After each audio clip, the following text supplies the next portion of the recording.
오늘 강론은 평신도 주일을 맞아 한국천주교 평신도 사도직 단체협의회 회장을 맡고 계신 안재홍 배다 형제님께서 맡아주시겠습니다.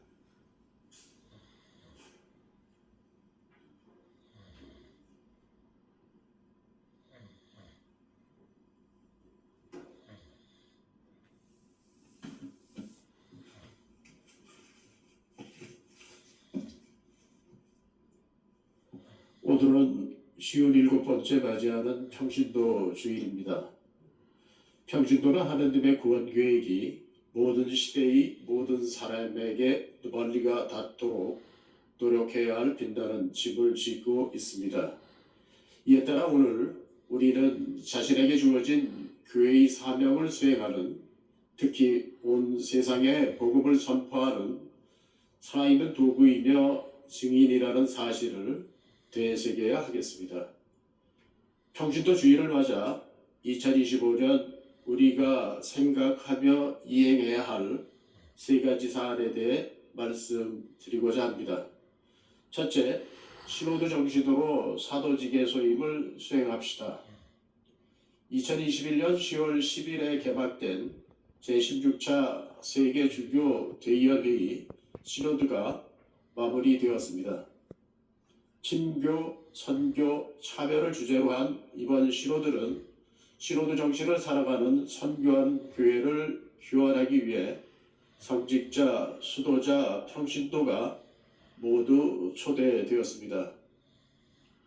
프란치스코 교황님께서는 시노드 정기총회 2회기 개막 미사에서 개인적인 편견에서 벗어나 하느님 시선에서 시노드에 참여하도록 요청하시며 교회와 세상을 향한 성령의 음성을 식별하기 위해서는 다양성 속에서 조화를 이루는 데 방해되는 모든 것에서 벗어나야 한다고 말씀하셨습니다. 또한 지난 3년간 시노드 과정을 통해 모인 하느님 백성의 목소리를 존중하면서 기도와 복음을 바탕으로 식별해 나가야 한다고도 하셨습니다. 우리는 지난 3년간 본당과 교구와 보편교회 차원에서 이루어진 시노드에 참여하면서 하느님 백성으로서 구원을 향해 함께 걸어가는 여정을 실감하였습니다. 그러나 교회 안팎에서 만나는 이들의 목소리에 진심으로 귀 기울이며 경청하였는지, 나아가 그들의 의견을 진정으로 공경하며 경청하였는지 뒤돌아보게 됩니다. 특히 줄이고 목마르고 헐벗고 매받고 집 없이 떠드는 이들, 가난과 소외와 억눌림 속에서 고통받는 이들의 울부짖음과 하소연에 귀를 박지는 않았는지 자문하게 됩니다. 또한 그들 안에서 말씀하시는 성령의 목소리에 얼마나 귀 기울이려 했는지 뒤돌아보게 됩니다. 이러한 무관심과 외면은 오늘 제2독서에서 인류 구원을 위해 자신을 십자가상 제물로 바치신 예수님의 시험과 고통을 도외시하는 일과 다르지 않습니다. 우리는 지금 마음을 다해 가족과 이웃, 나아가 다른 나라의 사람들과 함께하는 여정의 길을 걷고자 하는지 성찰해야 하겠습니다. 그리고 이러한 성찰을 통해 복음 주제의 주체로서 사도직의 소임을 온전히 수행하겠다는 다짐을 새롭게 해야 하겠습니다. 둘째, 희년을 맞아 그리스도인의 삶을 봉헌합시다. 우리는 곧 희년을 맞이하게 됩니다. 올 12월 24일에 바티칸 성 베드로 대성전의 성문이 열리며 장엄하게 희년이 선포되고 내년 12월 폐막 미사 때까지 지내게 됩니다. 교회의 대축제인 희년은 모든 이들의 빚을 탕감해주고 노예를 해방시켜주는 전통 관습에 따라 해방의 해를 의미하기도 합니다. 교황님께서는 지난 5월 2025년 희년을 공식 선포하시고 희년 선포의 의미와 살아가는 구체적인 지침을 담은 직서 희망은 우리를 부끄럽게 하지 않습니다를 발표하셨습니다. 이 직서에서 희망은 단순한 세속적 바람이나 미래에 대한 낙관적인 기대를 의미하지는 않습니다. 다가오는 희년을 우리 구원의 분이신 주 예수님과 참되고 인격적인 만남을 갖는 시간으로 만들어가기를 바랍니다고 하셨습니다. 또한 희년을 지내는 우리는 전쟁으로 고통받는 이들, 감옥에 갇힌 이들, 병마와 싸우는 이들, 버림받은 노인과 아이들, 자포자기하는 젊은이들, 그리고 가난한 이들이 시련과 아픔에서 벗어날 수 있도록 도와야 합니다. 이를 위해서는 단지의 밀가루 한 줌과 병에 조금밖에 남아있지 않은 기름을 다 사용하여 하느님의 사람 엘리야에게 빵을 만들어 대접한 제1독서의 과부와 같은 마음과 자신이 갖고 있던 모든 돈인 4톤 두립을 하느님께 봉헌한 오늘 복음에 가난한 과부의 마음을 지녀야 합니다.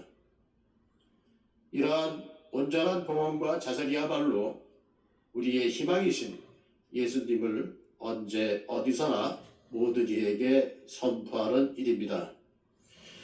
우리가 희년에 이러한 마음으로 희망의 순례길에 동참한다면 각자 자신의 자리에서 평신도 사도이자 선교사로서의 역할을 충실히 수행하였다고 자부할 수 있으며 혼란스럽고 어두운 세상에 그리스도인의 삶으로서 희망을 전하는 징표가 되어 다른 이들에게 기쁨의 삶을 전하며 세상의 빛과 소금이 될 수 있을 것입니다. 셋째, 2027 서울 세계 청년대회를 위해 기도합시다. 2027년 8월에 우리나라에서 세계 청년대회가 열립니다. 우리 교회가 주최하지만 종교와 국적과 이념을 넘어 청년이면 누구나 참여할 수 있습니다. 지난해 리스본 대회에는 150만 명이 참석했으며 서울 대회도 100만 명 이상이 참여할 것으로 추산되고 있습니다.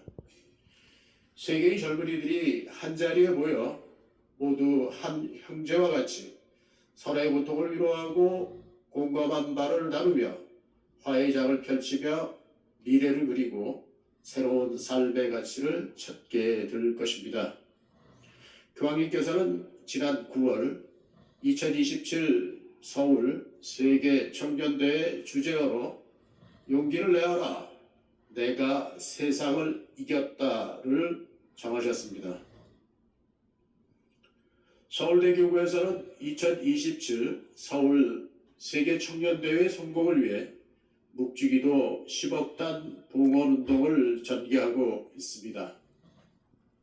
모든 이들의 절실한 염원을 담은 이 기도에 적극 동참해 주시기 바랍니다. 우리 교회는 30년 전 1984년에 성 요한 바오로 2세 교황님이 방한하여 김태근 안드레아 사제와 정하상 바로와 동료 순교자들에 대한 시성식이 거행되었고 10년 전 2014년에는 프란치스코 교황님이 방한하셔 윤지충 바오로와 동료 순교자들에 대한 시복식이 거행되었습니다. 바라건대 2027 서울 세계 청년대회 때 교황님께서 방한하시어 복자 124위에 대한 시성식이 거행되길 간절히 희망합니다. 그러한 기적과 같은 감동을 누리기 위해 우리는 전 교구 차원에서 복자들의 시성을 위한 기도운동을 일으키는 한편 복자들의 숨결을 찾아 사적지와 성지를 순례하여 그들의 삶과 순교 영성을 본받아야 하겠습니다. 2027 서울 세계청년대회와 시상식을 통하여 K-팝이나 K-푸드 등과 같은 한국의 문화가 전 세계에 퍼지고 있는 것처럼 특별한 설립과 성장의 역사를 지니고 있는 K-카톨릭이 순교자 후손들의 타오르는 심신과 더불어 온 세상에 널리 알려지기를 소망합니다.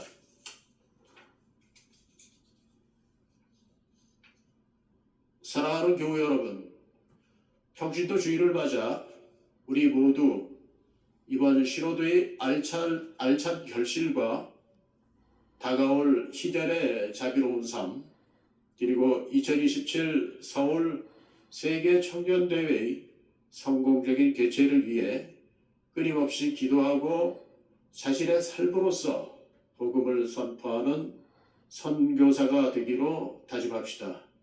그리고 주님의 빛속에서 함께 손잡고 걸어갑시다. 여러분의 가정과 모든 일에 주님의 은총과 평화가 함께 하시길 기도합니다. 아멘.